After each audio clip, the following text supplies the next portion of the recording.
Naif. Adesso parliamo dell'Italia. Hi folks, I'm done with the first part of my Teach Yourself Bengali book, which is dedicated to the alphabet. And I have to say that it's much more challenging than I thought. As I told you in the first video, I already knew how the writing system works, and I already, could kind of read a few things, but I kind of underestimated the difficulty of the writing system and the spelling, because I didn't realize how irregular it was. I didn't know. So it's, yeah, definitely much more challenging than I thought, mainly because of the irregularity of the whole thing. And also because the system in itself is very unusual for me, even though at some point you get used to it. But that's, it's a combination of things which make the writing system and the spelling quite challenging. So I'm going to tell you why. First of all, what kind of writing system is it? It's an alpha-syllabary writing system. So you have symbols for the vowels, symbols for the consonants, and basically, to summarize, when they're combined together, the vowel has a different form, and instead of having a full-fledged form separate from the consonant, it's kind of combined with it and written either next to it in some sort of, let's say, simplified form or reduced form, or before it, or above it, or under it, or around it. So you kind of need to get used to that, first of all, because it's a different kind of logic. Instead of, reading and writing from left to right, you have to think in terms of syllables, basically, which can be a bit confusing at first. Like, for example, let's say, for example, the consonant k looks like this, although I don't guarantee that I'm very good at writing it, but it looks like this. Okay, that's a k. You combine it with this, which is a badly written e, okay, and it looks like this. All right, that's a key. Okay, so as you can see, this e became this. Okay, it's like a bar that you write before the k, and it can be a bit confusing at the beginning to write a sound that you pronounce after another before this sound. It's like the left to right logic doesn't really apply to a language like Bengali. You're kind of going back and forth with adding one bit before or under it, or it's a bit confusing at first, but you get used to it. It's definitely not the most challenging part. Where it gets really tricky is that besides this, you have several ways of writing the same sound, like 2 ways of writing e, 2 ways of writing u, 3 ways at least of writing sh, and some things that you write in which you don't pronounce, or certain things which you can pronounce in several ways. I mean, when you see a new word, for example, you can't always be sure how to pronounce it because it's just very irregular. Like the most difficult thing is probably the inherent vowel.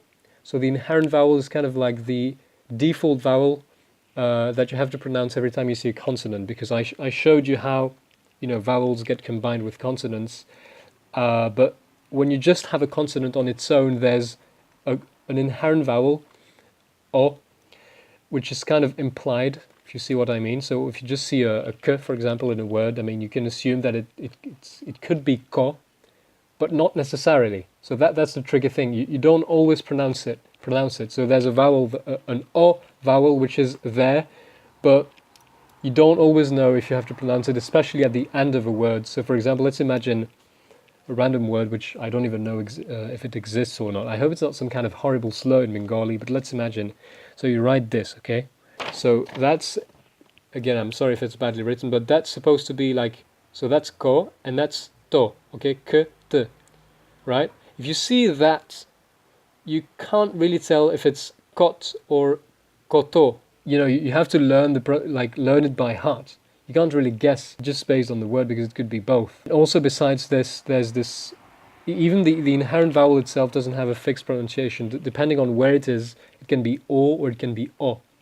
And I've read in the book that apparently Bengali speakers, native speakers, aren't really aware of this, because they construe both the o and the o as the same sound instead of, and because they instinctively know when to use, like which pronunciation to use. They know when it's o and when it's o, so they don't even realize it's different because it comes naturally.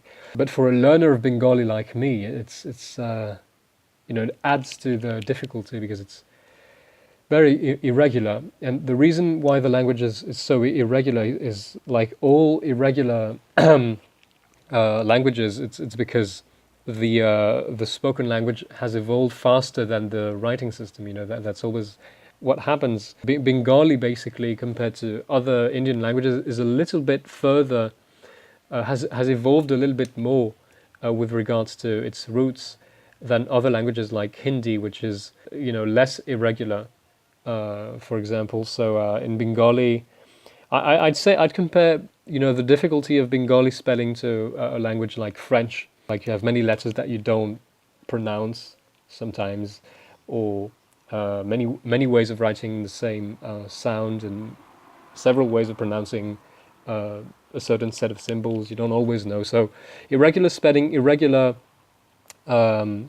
pronunciation, and besides that, I'm gonna end with this. One more difficult thing is letter combos, so consonant combos, basically. Bengali really has a lot of those consonant combos. I don't know, there's probably a better way of calling them. But so the idea is that if you have like certain consonants, when they're combined together, form yet a new symbol which doesn't always look similar, which doesn't, you can't really guess that the new symbol is a combination of the two. Sometimes it's something completely different.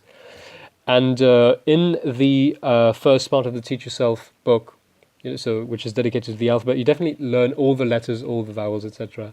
But you don't learn all the combinations because there are too many. So I've learned about maybe 10, 15 of them or something, so the most common ones. But there are many more which are used less often, and like there's a part of the book that's dedicated to them, like in Unit 35. I'm going to show you just to give you an idea of how numerous they are. Here it is. So you see, you have every time this plus this equals this. So you have 2 letters combinations, 3 letters combinations, and it goes on, like this. So there are really many of those combinations. About, I haven't counted, but probably around 40 or 50 or something like that. So yeah, it's definitely quite challenging, and I haven't even talked about the pronunciation, but I'm not going to do it because it's going to make the video a bit too long. The pronunciation in itself is also not super easy because there are certain sounds that I'm really not used to. There are certain distinctions which I'm not really used to in the languages that I know. Mostly retroflex consonants, but other things as well, like nasal vowels, etc., which are quite tricky. But I'm not going to get into more detail now. Maybe I'm going to talk about that later. So yeah, anyway, so the Bengali writing system and spelling and also the pronunciation are quite challenging. So far I haven't learned, I haven't really started learning the language itself yet, because all I know now is the alphabet. I can't wait to start start learning the language properly, so with dialogues and everything. That's what the second part of the book is all about. So I'm super impatient because I'm at last I'm going to be able to say things. So yeah, I can't wait to show you how it goes. So now I'm going to leave you folks. See you next time. Bye bye.